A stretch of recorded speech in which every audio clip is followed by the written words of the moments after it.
Bonjour à tous, que Dieu vous bénisse. J'espère que vous allez bien, que vous avez passé une bonne semaine dans la présence de Dieu. Nous sommes réunis ce matin pour passer un temps avec le Seigneur, avoir notre culte dominical. J'aimerais vraiment que tu puisses te disposer entièrement ce matin pour vivre ces temps merveilleux dans la présence de Dieu. La Bible déclare, la Bible de ceci, elle dit qu'il est doux, il est beau et agréable pour des frères de demeurer ensemble. C'est là où Dieu déverse sa bénédiction. Et je crois que ce matin, Dieu en réserve sa bénédiction en ta faveur. J'aimerais simplement que tu puisses te tenir debout là où tu es, dans ta maison. Je ne sais pas là où tu es, dans ta voiture, dans ta maison. Et nous allons simplement ensemble rendre grâce à Dieu. Nous allons dire merci au Seigneur. Nous allons recommander cet temps au Seigneur. Nous allons vraiment ce matin prendre un temps d'action de grâce, un temps où nous remercions le Seigneur, un temps également où nous l'invitons à prendre toute la place ce matin. Alors élevons nos voix ensemble, là où tu es, lève ta voix, commence à rendre grâce à Dieu, commence à dire merci au Seigneur, commence à lui dire combien de fois tu lui es reconnaissant de ce qu'il a fait dans ta vie, de ce qu'il a fait dans ta famille, de ce qu'il a fait pour toi durant cette semaine.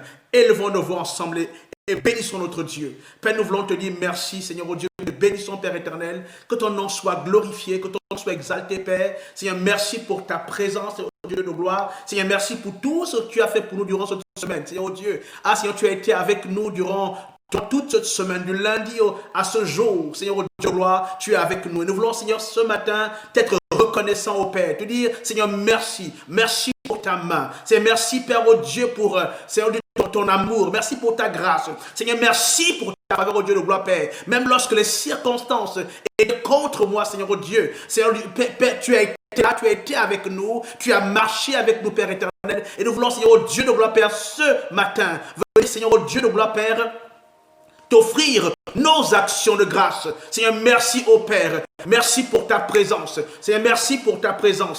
Merci, Seigneur, au Dieu de gloire. Nous te bénissons, Père éternel. Alléluia. Seigneur, tu es merveilleux. Tu es merveilleux, Père. Nous sommes reconnaissants, Seigneur, au Dieu de gloire. Seigneur, merci, Seigneur, au Dieu. Que ton nom soit glorifié. Que ton nom soit exalté, Père. Alléluia. Alléluia. À toi la gloire, Seigneur. À toi la louange. À toi la majesté, Père éternel. Nous te bénissons, ô Père, nous te bénissons. Combien ta présence est merveilleuse. Combien ta présence, ô Père, nous fait du bien. Alors que nous sommes dans ta présence, Seigneur, ce matin. Alors que nous entrons dans le lieu très saint, Père éternel. Nous venons au Dieu de gloire, Père, ce matin. Père, courber nos têtes. Père, venir, ô Père, auprès du trône de la grâce. C'est au Dieu pour t'adorer, ô Père éternel. Pour exalter ton nom. Parce que nous reconnaissons qu'il n'y a point d'autre Dieu. Prends le temps, bien-aimé, ce matin. Élève ta voix là où tu es. Commence à adorer le Seigneur. Adore Dieu. Adore le Seigneur là où tu es. Dans ta maison, avec ta famille, dans ta voiture. Peut-être que tu es au travail ce matin. Mais prends le temps d'adorer le Seigneur. Prends le temps de lui dire combien de fois il est grand. Prends le temps ce matin de lui dire combien de fois il est merveilleux. Alléluia. Nous te bénissons, Seigneur, au Dieu de gloire. Nous te bénissons, Seigneur, ce matin. Que ton nom soit glorifié. Que ton nom soit exalté, Seigneur, ce matin. Alléluia. À toi toute la gloire. À toi l'honneur. À toi la puissance, Seigneur, ce matin. Dans le nom de Jésus. Dans le nom de Jésus-Christ. Reçois la gloire, Père éternel. À toi la louange. À toi l'honneur. À toi la gloire. Adore le Seigneur ce matin. Adore le Seigneur. Élève ta voix. Élève ta voix. Ouvre ta bouche ce matin. Et adore le Seigneur. Adore-le ce matin. La Bible déclare que Dieu siège au milieu de la louange de son peuple. Adore-le ce matin. Pendant que tu seras en train de le faire. Oui, sa présence va t'envahir. La même manière que la présence de Dieu envahissait le temple. Oui, sa présence, là où tu es maintenant, va envahir ta pièce, va envahir ta voiture, va envahir ta maison ce matin, alors que tu l'adores, parce que ton adoration est un parfum de bonne odeur, est un parfum que Dieu agrée. Alors élève ta voix ce matin, élève ta voix, adore le Seigneur, glorifie son nom, magnifie son nom ce matin.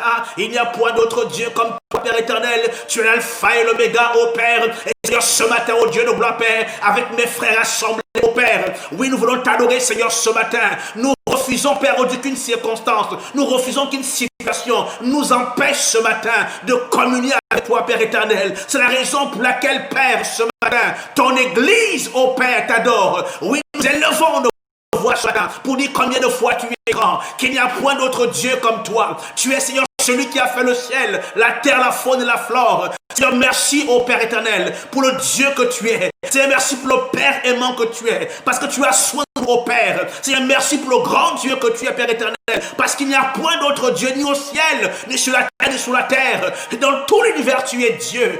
Reçois la gloire, toi qui es assis sur le trône. Oui, j'ai vu un trône au ciel. Il dit qu'il y a quelqu'un assis sur ce trône. Seigneur Dieu, sois exalté, Seigneur, ce matin. Nous te bénissons, Père. Nous te bénissons, Seigneur, ce matin. Nous te bénissons ce matin. Alléluia, alléluia. Nous te bénissons, Seigneur Dieu. Nous te bénissons, Seigneur, ce matin. Nous exaltons ton nom, Père éternel. Nous glorifions, magnifions ton saint nom ce matin. Merci, Seigneur Dieu de gloire. Merci pour ce privilège immense que tu me donnes, Seigneur, ce matin. Que tu donnes à mon frère et à ma soeur ce matin. De s'approcher de toi, ô Père. Alléluia, alléluia. Merci Seigneur, merci Seigneur, merci Seigneur Jésus, merci Seigneur Jésus, parce que c'est toi qui es mort sur la croix, c'est toi qui as donné ta vie afin que je puisse me tenir devant le trône de la grâce. La Bible déclare au Père que la grâce, Père, sont venues au moyen de toi, Seigneur Jésus. Alléluia, sois glorifié Seigneur ce matin, sois glorifié ce matin. Alléluia, joins-toi à nous, joins-toi à nous. Joins-toi à nous ce matin, mon frère, ma soeur, là où tu es. Adore le Seigneur. Adore Jésus ce matin. Adore le Seigneur ce matin. Adore le Père ce matin. Honore le Saint-Esprit ce matin. Alléluia. Alléluia. Alléluia. Continue, continue ce matin à adorer le Seigneur. Continue, lève ta voix, ouvre ta bouche ce matin. Ne te tais point, crie à plein gosier ce matin. Ne te tais pas ce matin, alors que tu es devant le trône de la grâce, alors que tu es dans le lieu très saint ce matin, où réside le Seigneur. Élève ta voix, adore-le ce matin, prosterne-toi ce matin. Alléluia, nous nous prosternons, Seigneur Dieu de gloire, Père. Oui, Seigneur Dieu, nous nous prosternons, Seigneur, ce matin. Nous reconnaissons ta majesté, nous reconnaissons ta royauté, nous reconnaissons, Seigneur Dieu de gloire, qu'il n'y a point d'autre Dieu comme toi. Nous reconnaissons, Père, qu'il n'y a point d'autre Dieu. C'est la raison pour laquelle, Seigneur, ce matin, reconnaissant ta grandeur, reconnaissant ta suprématie, reconnaissant, Seigneur Dieu de gloire, qu'il n'y a point d'autre Dieu comme toi, nous nous courbons devant toi, Père éternel. Père, en signe d'humiliation, en signe, ô Père, d'abandon, en signe, ô Père, de respect. À toi la gloire, Seigneur, ce matin. À toi la gloire. À toi la gloire, à toi la gloire, à toi la gloire, Seigneur. À toi la gloire, Seigneur. À toi la gloire, Seigneur, ce matin. Sois exalté, sois magnifié, sois exalté, sois glorifié, Seigneur. Alléluia.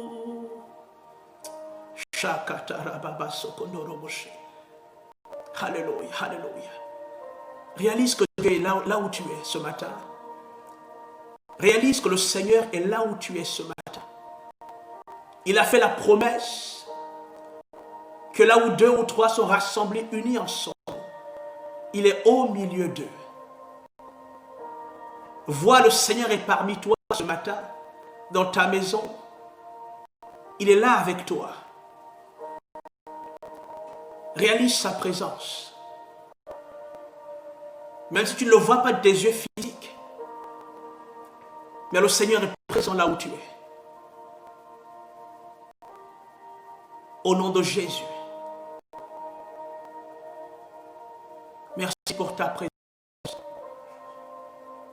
Merci Seigneur pour ta présence. Merci merveilleux Saint-Esprit pour ta présence. Merci pour ce privilège immense que tu nous accordes. D'être au bénéfice de ta présence, Saint-Esprit de Dieu. Merci pour ton toucher ce matin. Alléluia. Korabashaka nelebros. Labraha telebros. Ikahada labasuta labrande. Merci Seigneur.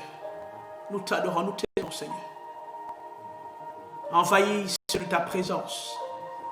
Inonde-nous de ta présence ce matin, Saint-Esprit de Dieu. Nous voulons communier avec toi ce matin. Nous voulons communier avec toi ce matin, Père. Merci pour ce privilège que tu nous donnes d'être en ta présence, Seigneur, ce matin. Nous voulons, Seigneur, oh Dieu, nous voulons profiter de l'occasion que tu nous donnes de t'adorer une fois de plus, Seigneur, oh Dieu de gloire. De glorifier ton saint nom, de glorifier le nom du Fils ce matin. À toi la gloire, Seigneur Jésus, toi l'agneau de Dieu, qui a ôté notre péché. Toi qui es mort et ressuscité, il déclare que tu es monté et tu es assis à la droite de Dieu le Père. Nous te bénissons, Seigneur, ce matin. Nous te bénissons, Seigneur Jésus. Nous te chérissons, Saint-Esprit, ce matin. Alléluia. Alléluia. Alléluia. Merci, Seigneur. Alléluia. Merci, Seigneur. Nous te bénissons, Seigneur, ce matin. À qui irons-nous, Père éternel? Tu as les paroles de la vie. Vers qui vais-je me tourner, Seigneur, en ces temps difficiles? Tu es ma source, ma ressource. Tu es mon protecteur, Seigneur. Tu es mon salut. Comment ne pas te rendre grâce ce matin? Comment ne pas t'adorer, Seigneur, ce matin? Comment ne pas glorifier ton saint nom? Je me joins, Seigneur, au Dieu de gloire, Père, aux 24 vieillards. Je me joins aux anges du ciel qui t'adorent ce matin. Qui célèbrent le Dieu que tu es. Toi, le Dieu incontesté, incontestable. À qui irions-nous, Père, si ce n'est à toi seul?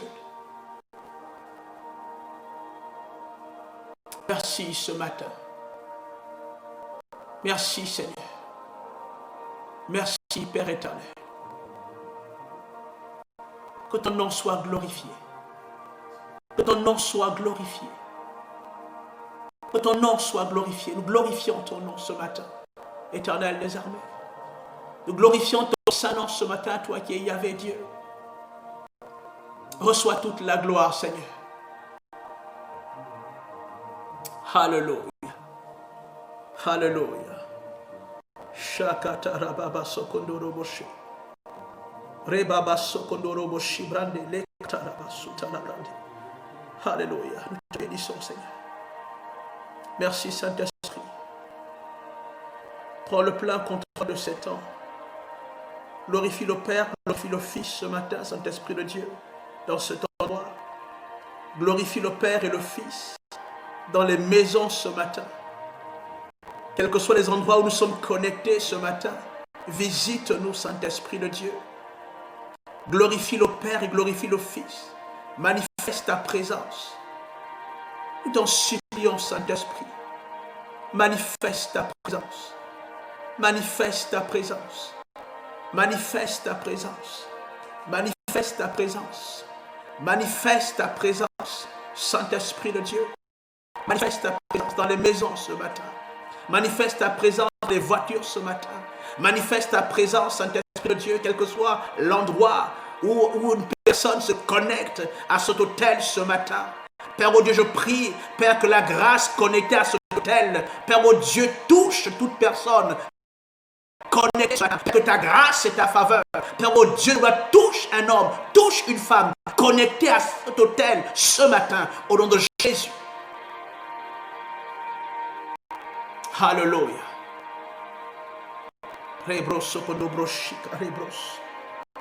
Alléluia. Merci, Saint-Esprit. Merci pour ta présence. Merci, Saint-Esprit. Merci, Saint-Esprit. Prends le temps ce matin avec tes propres mots et dis quelque chose à Dieu. Ne laisse pas passer ce temps, mon frère, ma soeur. Dis quelque chose à Dieu. Pendant que tu es connecté ce matin et que tu nous suis, prends le temps, s'il te plaît. Prends le temps ce matin de dire quelque chose au Père.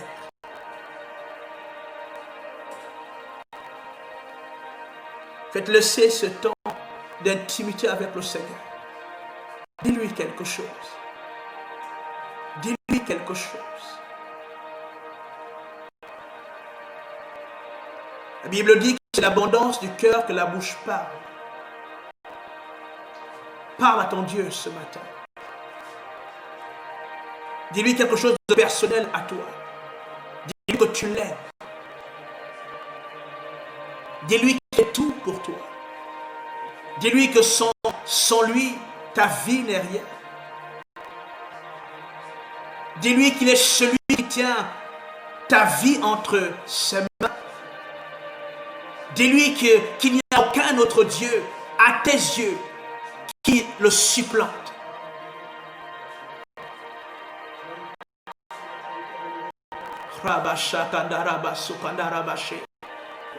Prends le temps ce matin, mon frère, ma soeur. Prends le temps, c'est un temps d'adoration ce matin. Un temps d'adoration, un temps d'adoration. Un temps où tu adores le Seigneur. Tu as tellement adoré d'autres choses dans le passé. Tu as tellement vénéré d'autres choses dans le passé. Tu as l'occasion ce matin d'adorer le seul vrai Dieu. Tu as l'occasion ce matin d'honorer le seul vrai Dieu. Yahvé, le Dieu vivant d'Israël. Le seul Dieu qui est vivant. Les autres dieux sont des dieux morts. Les autres dieux sont des dieux faits de médôme. Oui, on a taillé des pierres. On a sculpté des bois. Et les gens sont prosternés. Les gens ont parlé à ces choses. Mais notre Dieu, Yahvé, l'Éternel des armées, est le seul vrai Dieu. Le Dieu vivant. Prends l'occasion ce matin. Prends l'occasion ce matin. Et adore le Seigneur. Adore le Seigneur. Bénis son nom. Adore le Seigneur. Adore le Seigneur. Dis-lui quelque chose ce matin, mon frère. Dis-lui quelque chose ce matin, ma soeur. Élève ta voix, adore le Seigneur. Il est là où tu es ce matin, dis-lui quelque chose. Le Saint-Esprit est là où tu es et il va pendant que je prie ce matin, il met des paroles dans ton cœur, il met des pensées dans ton cœur, des pensées d'adoration, des louanges dans ta bouche. Ah Seigneur, ah ce matin, élève ta voix et commence à adorer le Seigneur. Je ne sais pas ce que tu traverses, je ne sais pas ce que tu vis, mais j'aimerais simplement ce matin te dire, oui, le Seigneur est là où tu es. Commence à l'adorer, commence ce matin, alléluia. Nous t'adorons Seigneur ce matin, je t'adore Seigneur.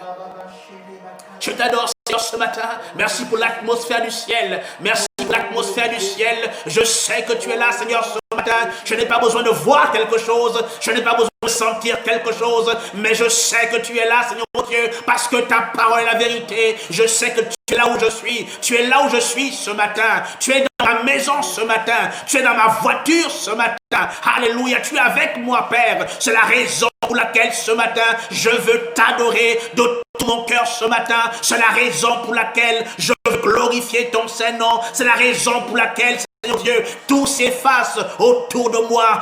Quand je suis dans ta présence, Père éternel, aucune autre personne, aucune présence n'a plus d'importance. C'est la raison pour laquelle ce matin, avec mon frère et ma soeur connectés ce matin, nous t'adorons, Père éternel. Nous faisons monter comme une flamme puissante reçu par le Père, alléluia, que le Saint-Esprit soit honoré dans cette atmosphère d'adoration ce matin, que le Saint-Esprit prenne plaisir à se mouvoir parmi nous ce matin, là où tu es, par ton adoration. Alléluia. Alléluia. Oh, Shakatarababa Soko. Alléluia. Alléluia.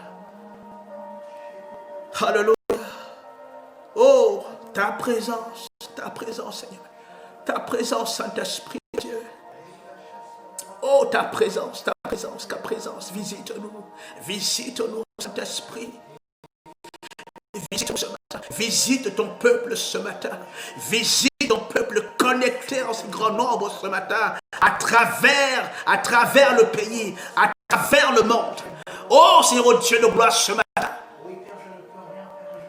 Oh, qui sommes-nous, Seigneur Dieu de gloire? Nous t'adorons, Seigneur. Tu nous as fait le privilège, le plus grand privilège, d'être appelé fils de Dieu.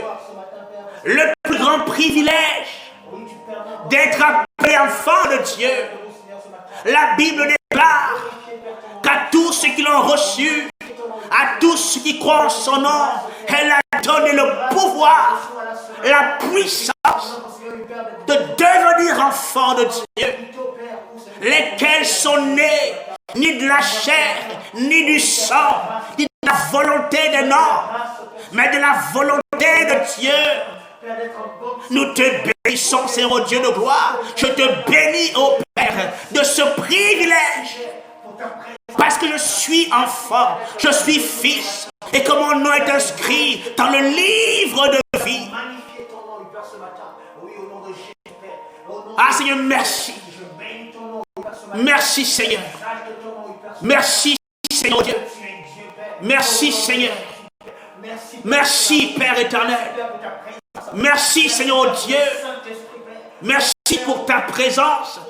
Merci Seigneur Dieu. Merci pour ton amour. Merci pour ton amour incommensurable. Merci pour ton amour qui est sans commune mesure. Merci pour ton amour qui dépasse l'amour humain. Tu m'aimes, Seigneur Dieu de gloire, tel que personne ne m'a jamais aimé. C'est la raison pour laquelle ce matin, j'ai une espérance. C'est la raison pour laquelle ce matin, j'ai un avenir. C'est la raison pour laquelle, Seigneur, ce matin, je peux marcher dans la quiétude. C'est la raison pour laquelle, Seigneur, je le Père, en ces temps difficiles, oh Père, je peux marcher dans la quiétude parce que je sais que mon Rédempteur est vivant, parce que je sais que mon nom est inscrit dans le livre de vie. Et que ce soit les situations, mon frère, ma soeur, que tu traverses, j'aimerais te dire ce matin que le Seigneur est avec toi. Le Seigneur est là où tu es. Il est là à côté de toi. Merci Seigneur. Nous te bénissons. Alléluia. Merci Saint-Esprit. Que toute la gloire te revienne ce matin. Que toute la gloire te revienne, Seigneur. Merci pour ce temps d'adoration. L'adoration, ce n'est pas seulement des chants. Ce n'est pas seulement la musique, des instruments. L'adoration, c'est l'expression de mon cœur. L'adoration, c'est ce que mon cœur ressent à ton égard. Et c'est cela que je suis venu offrir comme un sacrifice ce matin. Un sacrifice de louange, un sacrifice d'adoration. Je t'offre ce sacrifice ce matin. Ton Église t'offre ce sacrifice, Père éternel. Nous prions que tu l'agrées ce matin, Père. Que tu prennes plaisir à avoir entendu nos voix ce matin s'élever en adoration pour toi. Qu'elle soit comme un parfum de bonne odeur, cette adoration. Et que tu en prennes plaisir, Père éternel. Alléluia. Oh, le Saint-Esprit est là. Merci, Saint-Esprit. Merci, Saint-Esprit. Nous t'honorons ce matin. Nous t'honorons dans ce lieu. Nous t'honorons dans nos maisons ce matin. Nous t'honorons là où nous sommes, Saint-Esprit, ce matin. Nous t'honorons, Saint-Esprit. Nous t'honorons ce matin. Nous t'honorons ce matin, Saint-Esprit. Nous t'honorons ce matin, Saint-Esprit. Nous t'honorons ce matin, Saint-Esprit de Dieu. Nous t'honorons ce matin, Esprit de vent, Esprit des 80, Esprit de Christ. Nous t'honorons, Saint-Esprit de Dieu. Nous t'adorons ce matin, Esprit du Dieu vivant. Saint-Esprit de Dieu, nous t'honorons ce matin. Nous t'honorons ce matin, Saint-Esprit de Dieu. Nous t'honorons ce matin. Nous t'honorons ce matin, Saint-Esprit de Dieu. Nous t'adorons ce matin, Esprit du Dieu vivant, Esprit de Christ.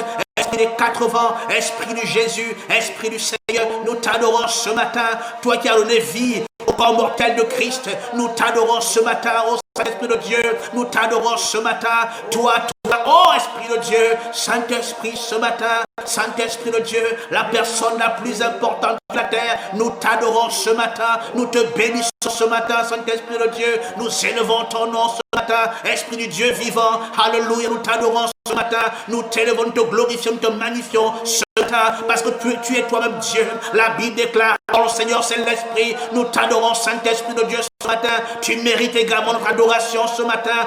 Tu mérites notre louange ce matin. Esprit de Dieu, toi qui exerces le ministère parmi nous. Oh Saint-Esprit de Dieu, toi qui es en nous, Saint-Esprit de Dieu. Toi qui habites en nous, Saint-Esprit de Dieu. La Bible déclare que nous sommes le temple du Saint-Esprit de Dieu. Nous sommes ton temple, Saint-Esprit. Nous te bénissons, Seigneur, ce matin. En tant que temple, je parle ce matin et te dis, je t'adore, Saint-Esprit de Dieu. Je suis ton temple. J'aime ta présence. J'aime quand tu me remplis. J'aime quand tu es là, Saint-Esprit de Dieu. Quand tu es là, les choses, même lorsque tu es quelque part, Saint-Esprit de Dieu, les choses changent. Elles ne peuvent plus être les mêmes, Saint-Esprit de Dieu. Lorsque tu es là, Saint-Esprit de Dieu, oh, les montagnes s'ébranlent. Lorsque tu es là, Saint-Esprit de Dieu, ce qui semblait difficile, compliqué, devient de plus en plus facile. Et même lorsque les épreuves sont là, Saint-Esprit, tu nous fortifies. Ah, tu exerces un ministère puissant parmi nous. Et je veux te rendre grâce ce matin, Saint-Esprit de Dieu. Tu es mon soutien, tu me soutiens, tu m'empêches de tomber, tu m'empêches de vivre par la chair. La Bible déclare que ceux qui marchent par l'Esprit, alléluia, sont fils de Dieu. Je suis fils parce que je marche par toi, Saint-Esprit de Dieu. C'est toi qui m'épargnes de marcher par la chair. C'est toi qui m'épargnes de vivre la chair. Parce que tu es en moi, Saint-Esprit de Dieu. Et je suis ton temple. Comment ne pas te rendre grâce ce matin? Comment ne pas te dire merci, Saint-Esprit de Dieu? Je t'honore ce matin, Saint-Esprit de Dieu. Je t'élève ce matin. Oh, tu es Dieu, Saint-Esprit. Tu es Dieu, Saint-Esprit de Dieu. Tu es Dieu, Saint-Esprit. Merci pour ta présence. Merci, inonde-nous ce matin. Oui, tu as des sentiments. La Bible déclare que tu peux être triste. Si tu peux être triste, c'est que tu peux également aimer, Saint-Esprit de Dieu. La Bible dit que la Bible n'attristez pas le Saint-Esprit. La tristesse est un sentiment. Si tu peux être triste, c'est que tu peux également aimer. Tu peux également aimer. Tu nous aimes, Saint-Esprit de Dieu. Voilà pourquoi nous sommes ton temple. Parce que tu nous aimes. Parce que toi aussi tu nous aimes. Voilà pourquoi nous sommes ton temple. L'amour est un sentiment. Au même titre que la tristesse. Si tu peux être triste lorsque je pose un acte qui n'honore pas Dieu. Tu peux également, lorsque je pose un acte, qui honore Dieu, tu es content. Tu es dans la joie. Saint-Esprit, tu m'aimes. Oh Rabba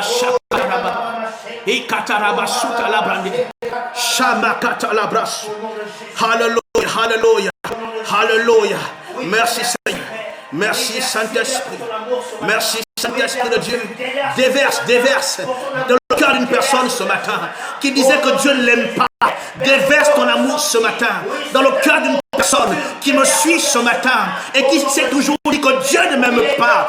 Déverse ce matin. Déverse l'amour.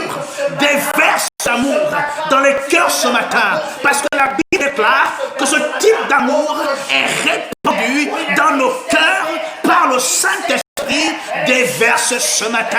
Déverse, Saint-Esprit de Dieu, que les cœurs soient ouverts ce matin. Déverse, injecte, bombarde nos cœurs ce matin de ton amour. Injecte ce matin le sérum de l'amour au Saint-Esprit de Dieu dans nos cœurs ce matin.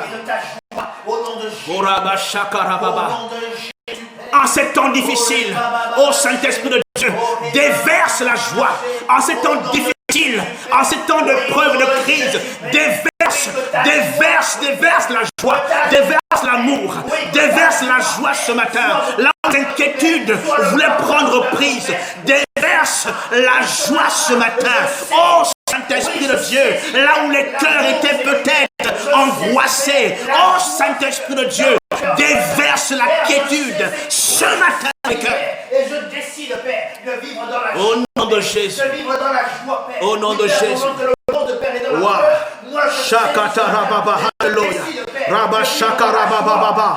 Prie ce matin, lève ta voix, prie ce matin.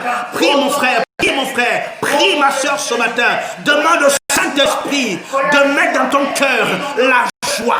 Demande au Saint-Esprit ce matin d'inoculer en toi la joie. Demande au Saint-Esprit ce matin de mettre en toi la force. Demande au Saint-Esprit ce matin de te remplir de joie en ces temps difficiles, en ces temps de crise où le monde se pose des questions, où le monde se dit, le monde s'inquiète, le peuple du monde entier se pose des questions. Mais je vais te dire ce matin que ton salut se trouve dans le Seigneur. Au nom de Jésus, Père. Alléluia. Ton église choisie d'être dans la joie, Seigneur. Malgré les temps, malgré les circonstances. Alléluia. Nous te bénissons, Seigneur. Waouh. On n'a même plus envie de quitter cette adoration, Seigneur. Tu es tellement présent dans cette salle. Tu es tellement présent là où nous sommes. Dans les maisons, dans les voitures ce matin. Oh Seigneur, que cette atmosphère maintenant, Seigneur oh Dieu, Père Dieu, change les circonstances. Que l'atmosphère du ciel te visite ce matin. Que l'atmosphère du ciel ce matin soit ton partage. Au nom de Jésus. Au nom de Jésus. Alléluia. Il a dit, il t'aime d'un amour éternel. C'est pour cela qu'il te conserve sa bonté. Il a dit, écoute-moi, Église, écoute-moi. Toi qui es là ce matin, connecté à cet hôtel. Il t'aime d'un amour éternel. C'est la raison pour laquelle il te conserve sa bonté. J'aimerais que tu acclames le Seigneur ce matin dans sa présence. Acclame le Seigneur ce matin. Acclame le Seigneur ce matin là où tu es. Mon frère, ma soeur, acclame le Seigneur. Acclame le Seigneur, acclame le Seigneur. Pousse des cris de joie ce matin. Pousse des clameurs ce matin. Pousse des clameurs ce matin. Dans ta maison, dans ta voiture. Pousse des clameurs ce matin. Acclame le Seigneur. Acclame le Seigneur. Pousse des clameurs ce matin. Acclame le seul vrai Dieu. Acclame Yahvé Dieu. Acclame le Fils ce matin. Acclame le Saint-Esprit ce matin. Honore le Père ce matin par tes acclamations. Honore le Fils ce matin par tes acclamations. Honore le Saint-Esprit ce matin par tes acclamations. Au nom de Jésus. Au nom de Jésus. Alléluia. Alléluia. Oh, merci pour ta présence, Seigneur. Tu es tellement présent qu'on n'a même pas envie de s'arrêter de t'adorer ce matin. Oh Seigneur oh Dieu, que ton nom soit élevé. Nous t'adorons, Seigneur oh Dieu de gloire. Nous t'adorons, Seigneur, ce matin. Seigneur, je t'adore, Seigneur, ce matin, oh Dieu de gloire. Père, entends notre louange ce matin. Entends notre adoration, Seigneur, ce matin. Oh, peut-être que quelqu'un qui me regarde me condamne et me dit, mais lui c'est un pécheur. Mais pourquoi est-ce qu'il adore le Seigneur? Mon ami, tu ne peux pas comprendre l'immensité de la grâce de Dieu. Tu ne peux pas comprendre l'immensité de la grâce de Dieu. De la grâce de Dieu. De la grâce de Dieu.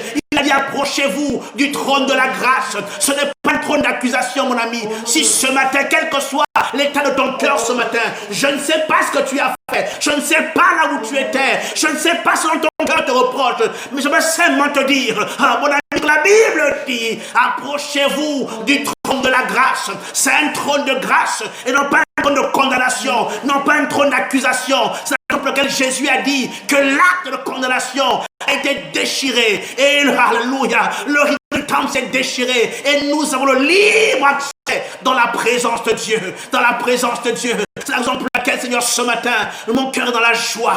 Parce que je suis dans ta présence. J'entre dans ta présence ce matin. Oui, pour t'adorer, pour élever ton nom, pour exalter ton nom.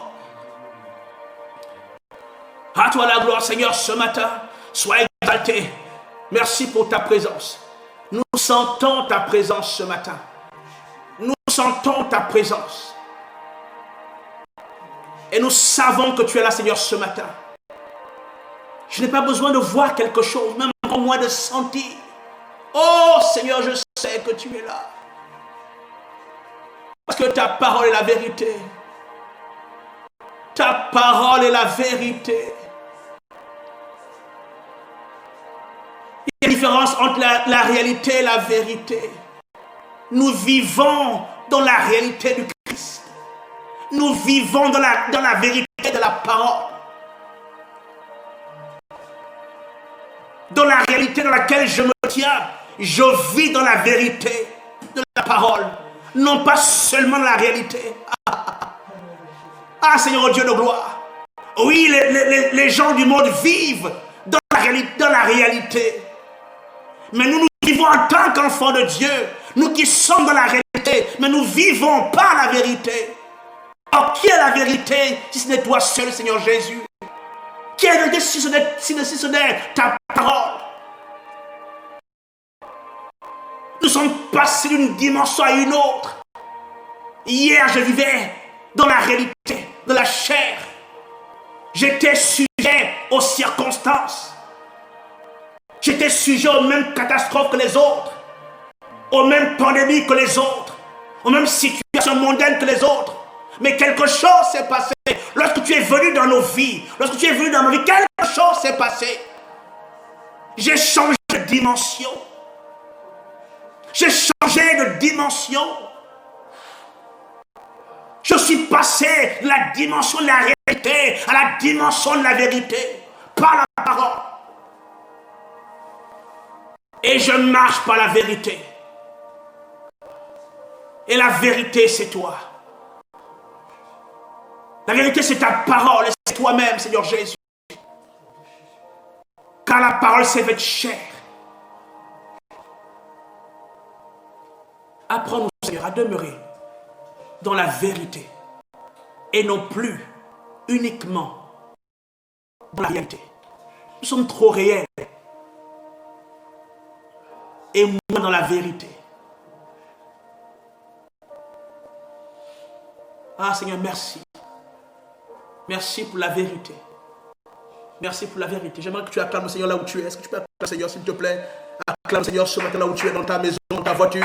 Je ne sais pas où tu es ce matin. Acclame le Seigneur ce matin. Alléluia. Acclame-le très fort. Acclame le ressuscité. Acclame l'agneau de Dieu. Acclame Jésus ce matin. Alléluia. Tu es merveilleux, Seigneur. Merci, sacrifice. Je vis dans la vérité. Quoiqu'étant dans la réalité. Jésus a dit, tu as dit, Seigneur Jésus, que vous êtes dans le monde. Mais nous ne sommes pas du monde. Et ce par cette parole, nous sommes dans la réalité. Mais nous vivons par la vérité. La première vérité, Seigneur Dieu, c'est que nous avons été faits fils. La deuxième vérité, parmi tant d'autres, c'est que tu prends soin de nous. La troisième vérité, Seigneur, c'est que tu as dit que tu ne laisseras point. Ah, je suis, Seigneur Dieu, Père, ce matin, un homme convaincu par ta vérité. Je prie ce matin que mon frère et ma soeur, que nous puissions vivre ensemble dans la réalité de la parole. Au nom puissant de Jésus, j'aimerais que tu te lèves maintenant là où tu es, tu mettes ta main sur ton cœur. Nous allons prier pour l'instant de la parole ce matin, après ce temps d'adoration particulier. Et je sais que là où tu es, le Seigneur t'a visité. Pose ta main sur ta poitrine, une main sur ta poitrine, l'autre main vers le ciel. Et répète après moi, Père, merci pour ta présence. Merci pour l'instant de ta parole. Je veux disposer mon cœur à recevoir intégralement cette portion de parole que tu vas relâcher pour nous ce matin. Je viens faire taire dans mon cœur, au plus profond de moi, toute autre voix qui me dirait le contraire. Au nom puissant de Jésus, je reçois ta parole dans mon cœur. Que dans mon cœur, cette parole trouve une place et qu'elle fonde en moi une foi ferme. Au nom puissant de Jésus, nous avons ainsi prié. Amen. Amen, amen et amen. Gloire à Dieu, ce matin qui me regarde. Que le Seigneur te bénisse ce matin. Alléluia, je suis heureux d'être avec vous ce matin, vraiment. Et que le Seigneur vous bénisse, qu'il vous fasse du bien ce matin au travers de sa parole. Alors, nous continuons la lancée de la question ce matin, le Seigneur a mis dans mon cœur de parler de quelque chose d'aussi important, parce que toute la parole de Dieu est importante. On ne peut pas enlever la parole de Dieu parce qu'elle est importante. Toute la parole de Dieu est importante, elle est inspirée de Dieu, elle est cruciale pour chacun de nous. Alors ce matin, le thème de mon message est intitulé « Église, il y a un avenir et une espérance pour toi ». Le thème de ce matin est celui-ci, « Église, il y a un avenir et une espérance pour toi ». Lorsque je parle d'église ici, c'est vrai que je parle de l'ecclésia, je parle de la communauté de croyants, c'est vrai, mais je te parle aussi à toi parce que tu es celui comment je veux dire, tu fais partie de l'église. Tu es membre du corps de Christ, tu es membre de l'ecclésia. Donc par conséquent, toi aussi, tu es concerné par cette parole, par ce message ce matin. Église, il y a un avenir et une espérance pour toi. Alors prenons nos Bibles. Le texte de référence ce matin se trouve dans Jérémie, chapitre 29, versets 4 à 11. Je reprends. Le thème de ce matin, il est celui-ci. Église, il y a un avenir et une espérance pour toi. Amen. Église, il y a un avenir et une espérance pour toi. Le texte de référence se trouve dans Jérémie, chapitre 29, versets 4 à 11. Jérémie 29, versets 4 à 11. Prends ta Bible, mon ami. J'aimerais que si tu es chez toi, prends le temps, lève-toi, honore la parole de Dieu, honore le Seigneur, c'est la parole. Lève-toi, prends ta Bible et lis promptement ce texte avec moi, avec conviction de cœur ce matin. Jérémie 29, versets 4 à 11. Le thème de ce matin, c'est Église, il y a un avenir et une espérance pour toi. Jérémie 29, versets 4 à 11. Ainsi parle l'Éternel des armées, le Dieu d'Israël, à tous les captifs que j'ai emmenés de Jérusalem à Babylone. Bâtissez des maisons et habitez-les. Plantez des jardins et mangez-en les fruits. Prenez des femmes et engendrez des fils et des filles. Prenez des femmes pour vos fils et donnez des maris à vos filles, afin qu'elles enfantent des fils et des filles. Multipliez là où vous êtes et ne diminuez pas. Alléluia. Il dit ne pas nous diminuer, bien-aimés, de nous multiplier. Recherche le bien de la ville où je vous ai envoyé en captivité et priez l'Éternel en sa faveur, parce que votre bonheur dépend du sien. Car ainsi parle l'Éternel des armées, le Dieu d'Israël. Ne vous laissez pas tromper par vos prophètes qui sont au milieu de vous et par vos devins. N'écoutez pas vos songeurs dont vous provoquez les songes. Car c'est le mensonge qu'ils vous prophétisent en mon nom. Je ne les ai pas envoyés, dit l'Éternel. Mais voici ce que dit l'Éternel. Dès que 70 ans seront écoulés pour Babylone, je me souviendrai de vous et j'accomplirai à votre égard ma bonne parole en vous ramenant de ce lieu. Car je connais les projets que j'ai formés sur vous, dit l'Éternel. Projets de paix et non de malheur, afin de vous donner un avenir et de l'espérance. J'aimerais que tu prennes la fin de ce texte, on va le lire ensemble. À partir du verset 10. Mais voici ce que dit l'Éternel. Dès que 70 ans sont écoulés pour Babylone, je me souviendrai de vous et j'accomplirai à votre égard ma bonne parole en vous ramenant dans ce lieu. Verset 11. Car je connais les projets que j'ai formés pour vous. Il dit, il connaît les projets qu'il a formés pour toi, mon frère, ma soeur, toi qui m'écoutes ce matin. Il dit, ces projets-là, ce sont des projets de paix et non de malheur, afin de t'assurer, de te donner un avenir et de l'espérance. Waouh! Waouh! Waouh! Waouh! Dieu dit ce matin des projets pour toi. Dieu a des projets à ton égard. Vois-tu, ce texte est particulier. C'est Jérémie qui parle de cela. Jérémie parle ici dans un contexte particulier. Le royaume de Juda avait désobéi à Dieu. Et à cause de cette désobéissance, Dieu les a livrés à un royaume qu'on appelle Babylone. Avec le roi Nebuchadnezzar. Donc ce roi est arrivé à cause du péché du peuple de Dieu. Dieu les a livrés à ce peuple qu'on appelait les Babyloniens. Et Dieu a permis que ces Babyloniens-là prennent ce peuple, le peuple de Dieu, et l'amènent en exil à cause du péché qu'ils avaient commis. Bien-aimé, le ministère de Jérémie s'est manifesté dans une époque difficile, une époque trouble, des temps difficiles, des temps de pleurs, de lamentations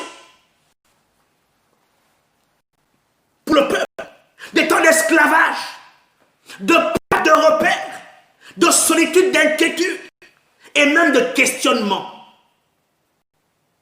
Dieu est-il toujours avec nous? Voilà les questions que se posait le peuple de Dieu. Pourquoi Dieu laisse-t-il être exilé? Est-il toujours le Dieu d'Israël? Pourquoi ces choses nous arrivent? Des temps d'incertitude où on ne sait pas ce que l'avenir pourra nous apporter. On n'a plus d'avenir, on n'a plus d'espérance, on ne pense plus à un avenir meilleur. Le peuple de Dieu à cette époque, l'époque de Jérémie, était dans cette situation, bien aimé. Et aujourd'hui, ces temps sont similaires aux nôtres. Nous vivons les mêmes choses qu'au temps de Jérémie. Les temps de Jérémie ressemblent à nos temps aujourd'hui. Des temps d'inquiétude.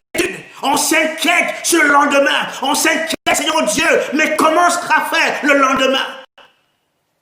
Des temps difficiles, d'incertitude sur l'avenir, où on se pose plusieurs questions. Ah Seigneur, comment sera fait le lendemain? Mais face à la crise que nous traversons, une crise sans précédent qui touche le monde, où le monde est incertain, même l'Église est incertaine aujourd'hui. On ne sait plus à quel sens se vouer, on ne sait plus ce qu'il faut faire.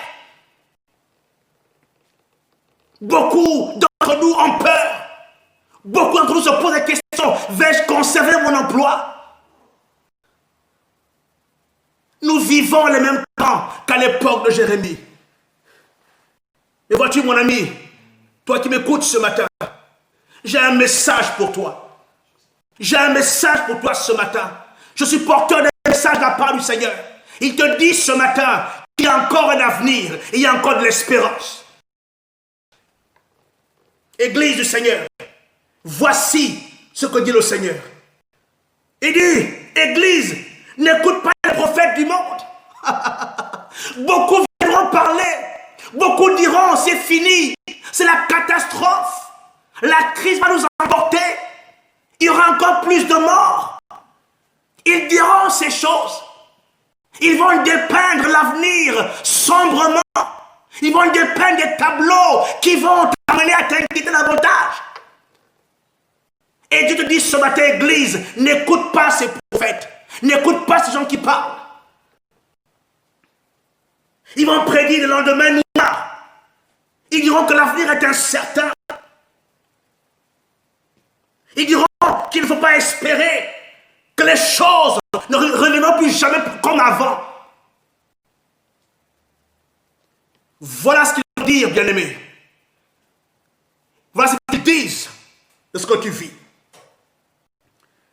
Et comme à l'époque de Jérémie, écoute-moi très bien, n'écoute pas les prévisions des spécialistes.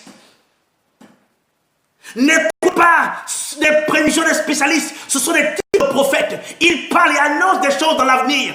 Ils disent que ce sera noir. Ils disent que ça sera de plus en plus compliqué, mon ami. N'écoute pas ces choses. Des experts passeront de médias en médias, dire que la situation est catastrophique, que la crise monte, que le pic monte. Bien-aimé, la Bible dit ici, n'écoute pas ces prophètes. Église, n'écoute pas ces prophètes.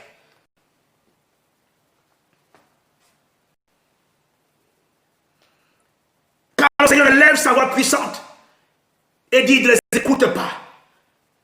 Église, ne prête pas attention à ces prévisions.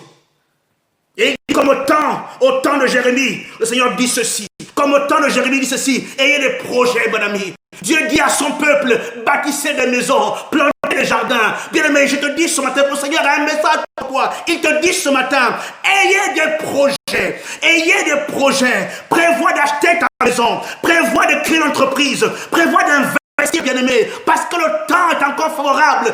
Parce que Dieu a un avenir et une espérance pour toi. Aie des projets. Aie des projets, mon ami. Aie des projets d'entreprise. Aie des projets d'acheter des maisons. Bien bâtissez. La Bible déclare, Dieu a dit, bâtissez, construisez, plantez.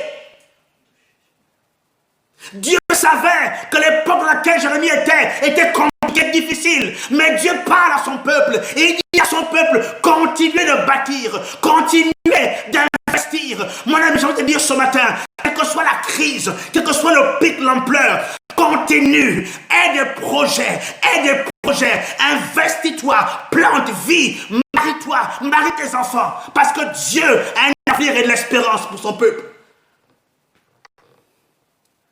Prévois de te marier tes enfants, d'avoir des enfants. Église, sort dans les rues, annonce l'évangile, proclame le nom du Seigneur. Ne vis pas dans la peur. Ne vis pas dans la peur. Pourquoi? Parce qu'il y a encore de l'espérance et un avenir. Recherche bien la ville où tu es. Église, intercède. Va là où tu te trouves. Pourquoi pas? Le Seigneur promet des lendemains meilleurs. Il te promet un avenir et une espérance. Il te promet un avenir et une espérance. C'est de la bouche du Seigneur. Écoute, Église. Ésaïe 41, verset 9 à 10. Écoute, Église. Ésaïe 41, verset 9 à 10. Mon ami, prends ta Bible, prends le temps de prendre ta Bible, prends tous ces versets. J'assure qu'au sortir de ce culte, de cet enseignement, tu ne peux pas ressortir dans la peur. Tu ne peux pas ressortir en étant incertain sur ton avenir. Ce message aura pour but de te booster, de donner confiance en l'avenir. Parce que celui qui parle, ce n'est pas moi. Celui qui parle, ce n'est pas un homme. Celui qui parle, c'est l'Éternel des armées. Écoute ceci, Église. Ésaïe 41, versets 9 à 10. Toi que j'ai pris aux extrémités de la terre et que j'ai appelé d'une contrée lointaine, à qui j'ai dit, tu es mon serviteur, je te choisis et ne te rejette point. Ne crains rien, car je suis avec toi. Ne promène pas des regards inquiets, car je suis ton Dieu. Je te fortifie, je viens à ton secours. Je te soutiens de ma droite triomphante. Waouh! Déclaration du Seigneur. Déclaration de Dieu.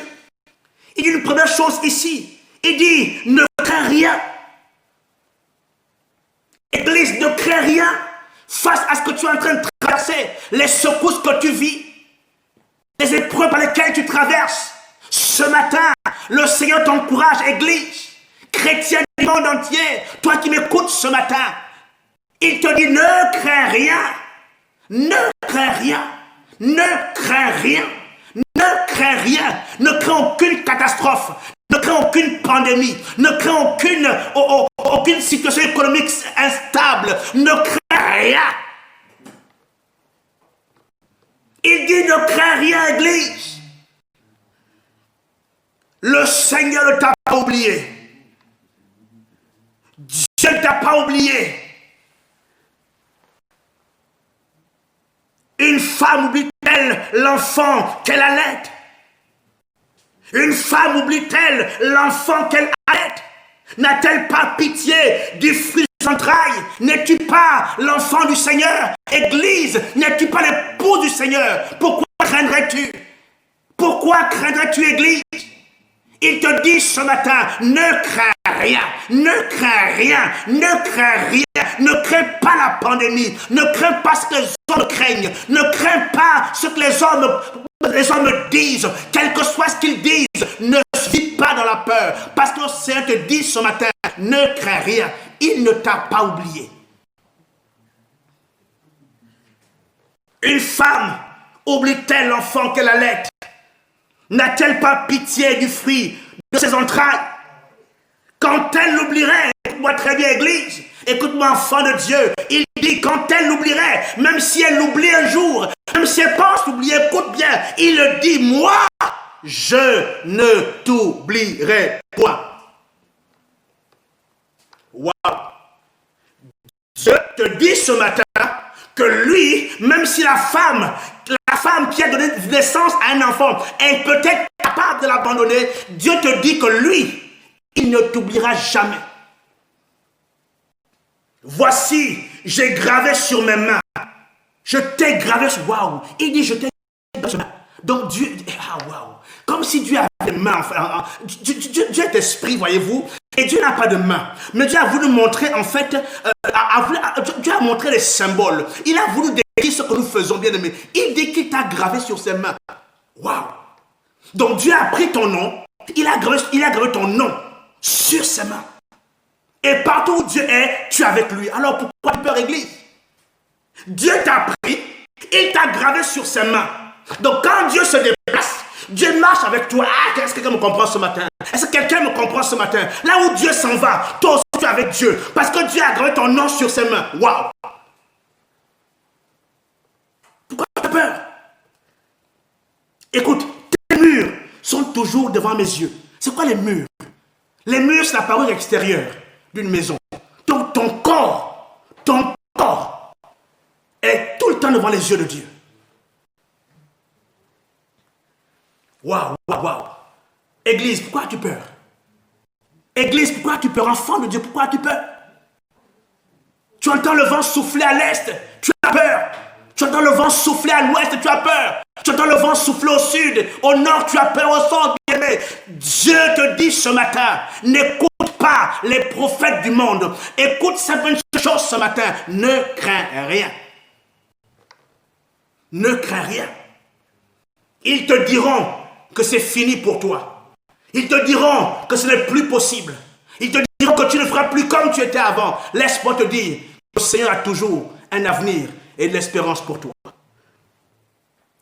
Deuxième chose que Dieu va dire par ce texte de 41, verset 9 à 10. Il dit, le Seigneur est avec toi. Il marche avec toi.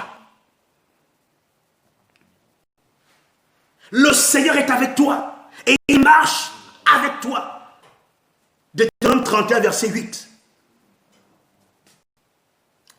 Deutéronome 31, verset 8. Mon ami, prends tous ces textes et prends toute la semaine, plonge tes regards dans cette parole.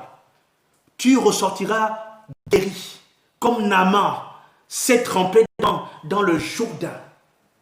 Comme Naaman s'est trempé 7 fois. Il est ressorti pur. Plonge ton regard dans cette parole ce matin. Et tu vois que tu sortiras dans la quiétude. Deutéronome 31, verset 8. L'Éternel marchera lui-même devant toi. Il sera lui-même avec toi. Il ne te délaissera point. Il ne t'abandonnera point. Ne crains point et ne t'effraie point, bien-aimé. Dieu nous parle ce matin. Il dit que lui-même marche avec nous. Dans la crise dans laquelle nous sommes, Église, enfant de Dieu, Dieu te dit ce matin que lui-même marche avec toi. Waouh! Écoutez, les gens importants du monde ont des gardes du corps qui assurent leur protection. Ces personnes importantes s'en vont. Avant même qu'elles n'arrivent, la sécurité a déjà balisé le terrain. Avant même que l'autorité ne vienne sur place, ils sont déjà passés avant, voir s'il n'y a pas de problème, bien-aimé. Dieu fait pareil. Dieu marche avec toi. Dieu veille sur toi, Église. Voilà pourquoi il ne faut pas que tu sois dans la crainte. Écoute Ésaïe 43:2. Écoute ceci, Église. Ésaïe 43:2. Si tu traverses les eaux, je serai avec toi. Waouh!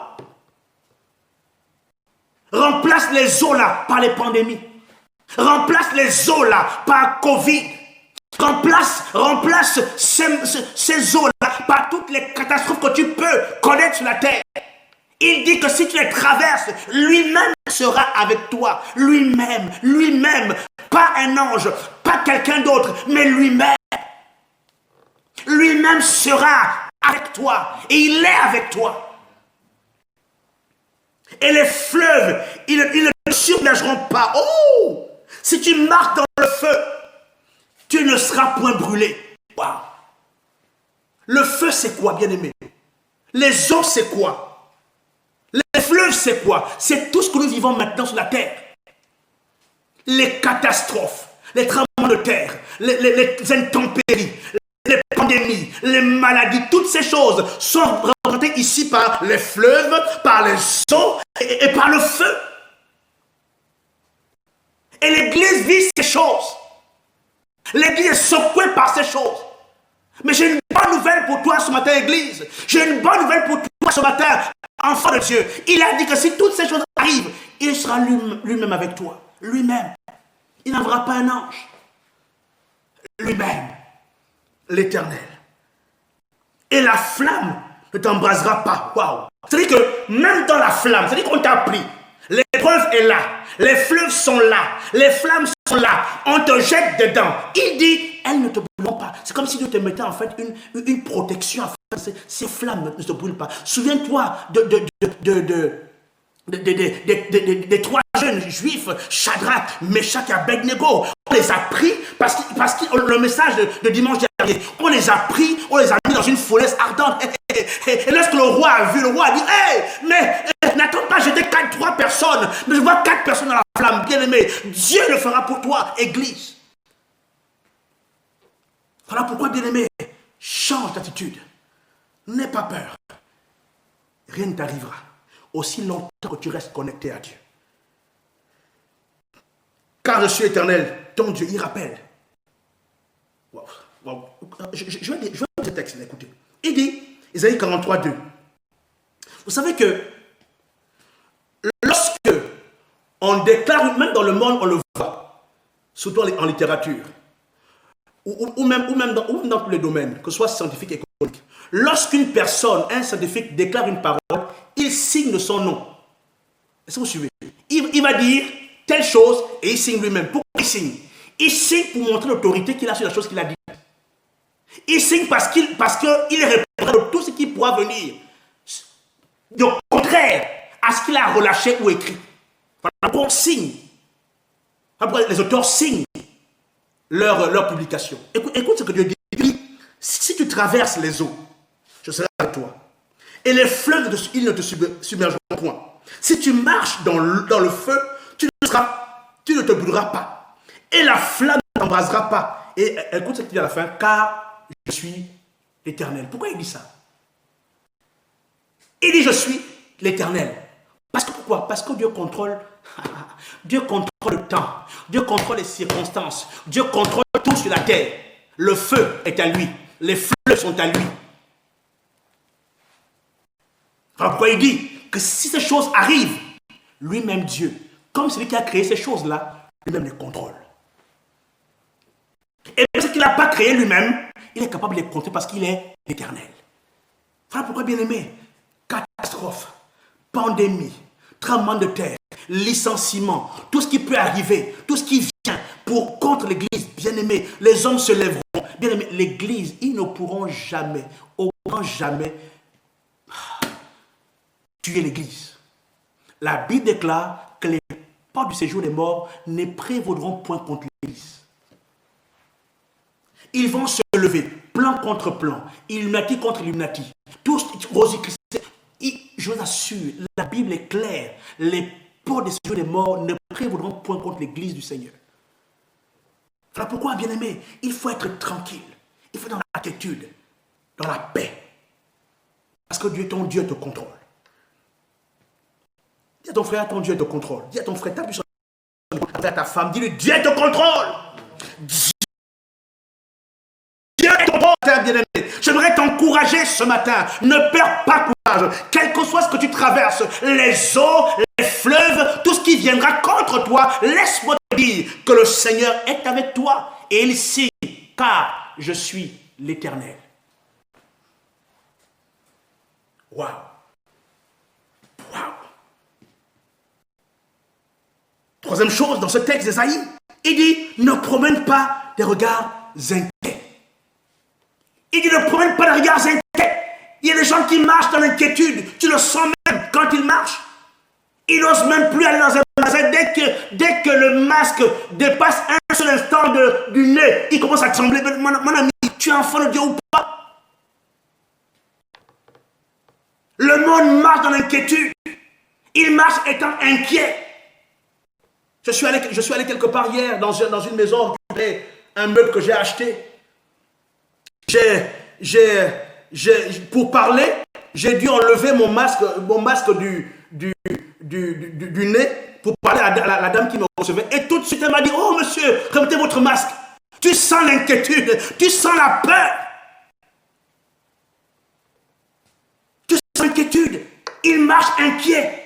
Il marche en regardant, il est où? Il est caché où le virus? Il est caché où le virus? Il est caché où le virus? Mais Dieu te dit ce matin, Église, ne promène pas de regards inquiets. Ne promène pas de regards inquiets. J'insiste, mon ami, ce matin. J'insiste, mon frère, ma soeur. Ne promène pas des regards inquiets. Ne promène pas des regards inquiets. Ne vis pas l'inquiétude. Parce que l'inquiétude va créer autre chose qui va empoisonner ta vie, te détruire.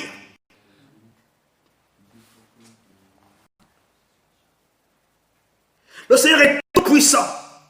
C'est lui qui change les temps et les circonstances. C'est celui qui dit une chose et elle s'accomplit. C'est lui qui te fortifie, qui te soutient, mon ami. Mon frère, ma soeur, écoute-moi ce matin. Ne promène pas de regard inquiet. C'est la raison pour laquelle je peux m'écrier. J'ai un avenir et une espérance. Est-ce que tu peux prendre le temps ce matin, là où tu es? Là où tu es. Proclame-le ce matin. Et j'ai de l'espérance. J'ai un avenir et j'ai de l'espérance. J'ai un avenir et j'ai de l'espérance. Amen. Waouh. Écoutez, lorsqu'on lit le texte d'Ésaïe, le texte qu'on a pris Jérémie 29, au verset 11, Dieu va dire quelque chose qui m'a interpellé. Verset 29, verset 11 de Jérémie 29. Au verset 11, Dieu va dire ceci. Et ça m'a interpellé, ce petit mot. Peut-être que pour certains, ça passerait inaperçu. Mais quand j'ai lu ce texte, ça m'a tellement percuté. Verset 11, Dieu dit ceci. Jérémie 29, verset 11. Dieu dit, car je connais. Je me suis arrêté là. Je me suis dit, mais j'ai commencé à me poser des questions. Il dit, car je connais. Car je connais. C'est comme si en lisant ça, Dieu est en train de dire que tout ce que vous voyez là, les catastrophes que vous voyez, les choses que vous voyez, moi qui suis Dieu, je connais la réalité de ces choses. Que tout ce que vous voyez là, ce n'est que de la fumée et du vent. Moi, je connais. Alors pourquoi Dieu prend le temps de dire, dit au peuple, j'ai dit au peuple que Dieu, moi, je connais. Je connais. Et quand quelqu'un vous dit qu'il connaît, c'est qu'il dispose d'une information que vous ne connaissez pas. Quand quelqu'un vous dit je connais, c'est qu'il a accès à une information que tu n'as pas. Donc Dieu doit dire à son peuple ici que malgré la déportation, malgré tout ce que vous voyez là, c'est difficile, c'est dur. Moi je connais la réalité. Et quand vous vivez là, c'est pour un temps. Face à tout ce que nous vivons en ces temps difficiles, le Seigneur va ces choses.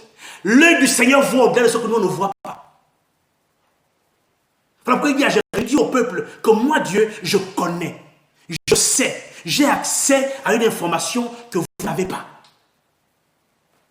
Alors, donc, si Dieu nous dit qu'il connaît, pourquoi je m'inquiéterais? Si Dieu nous dit qu'il connaît ce qui arrive, c'est qu'il maîtrise, il la contrôle. Écoutez-moi très bien. Peut-être que je vais vous surprendre. Hein. Nos prières n'informent pas Dieu.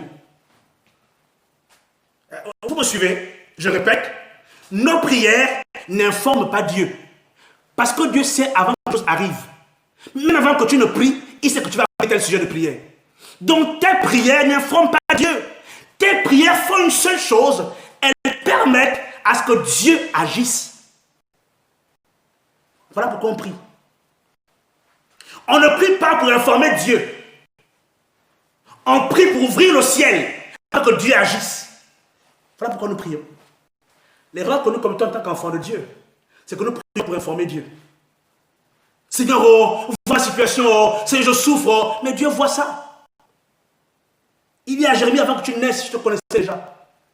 Oh mon Dieu, le mot connaître là, il dit à Jérémie, avant que tu ne naisses, je te connaissais. Ça veut dire qu'avant que Jérémie ne soit formé, Dieu avait déjà un plan. Avant qu'il ne naisse.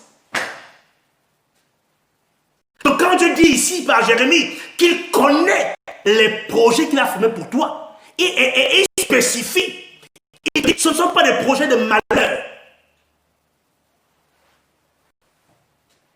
Il dit, je connais les projets.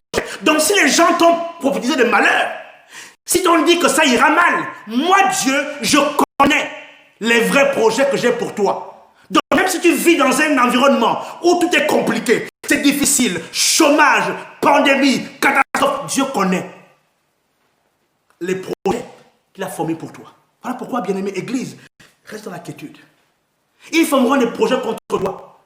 Ils vont essayer de te museler, de fermer les églises, de restreindre la vie de l'église. Bien-aimé, Dieu connaît les projets qu'il a pour son église. Waouh! Vous savez que avoir accès à la connaissance est une chose fondamentale pour l'enfant de Dieu. Parce que lorsque tu n'as pas une information, on peut te mentir. Lorsque tu n'as pas accès à une certaine information, on peut te faire croire le contraire. C'est exactement ce que Satan a voulu faire avec Jésus-Christ au désert. Il voulait que Jésus-Christ ne savait pas qui il était. Il lui a dit, si tu es le fils de Dieu, fais telle chose. Mais Jésus savait qu'il était le fils de Dieu. Donc je n'ai pas besoin d'agir en fonction de ça.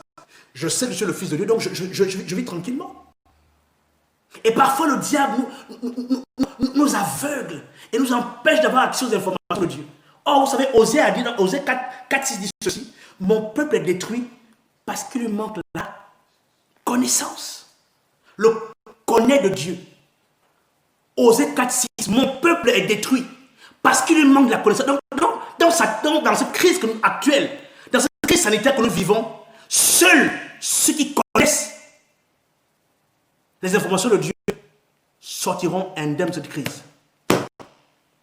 Je répète, seuls ceux qui connaissent Dieu, qui connaissent ses projets, sortiront indemnes de la crise. Je répète, seuls ceux qui ont accès à la même information que Dieu a, sortiront indemnes de la crise. Ça veut donc dire que ceux qui ont accès à la connaissance périront. Il dit ici que mon peuple, il parle de son peuple. Il ne parle pas de notre peuple. Il dit mon peuple. Il dit son peuple périt faute de connaissance. Donc, quelqu'un qui n'a pas accès à la révélation, à la connaissance, aux informations que Dieu a sur une situation, peut périr. Et ce matin, tu as accès à l'information. Dieu te dit, écoute-moi très bien, il te dit que tu as de l'avenir, tu as de l'espérance. Voilà l'information qu'il te donne.